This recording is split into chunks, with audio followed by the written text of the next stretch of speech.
Have you heard of a BLTT? Hi, I'm Noelle Martin, registered dietitian and mom of 3. And yes, today we're going to make a traditional BLT with a twist. We're going to add this beautiful Canadian rainbow trout. And we're going to top it with what my kids call the ultimate sauce. Let's get started.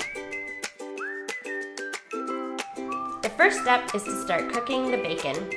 While the bacon is cooking, pour the cornmeal into a shallow dish and add the trout pieces, turning and pressing the cornmeal to coat well.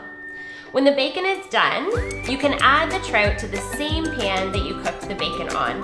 While the trout is baking, which will take about 10 minutes, you can make the ultimate sauce. For this, you will mix together mayonnaise, onion, lemon zest, lemon juice, capers, dill, and garlic. Once the fish is done, you can make your BLTT by adding bacon, lettuce, tomato, and the trout to the bun and topping with the ultimate sauce. Delicious. This looks so good. Enjoy! This is the best way to have fish. Good, right?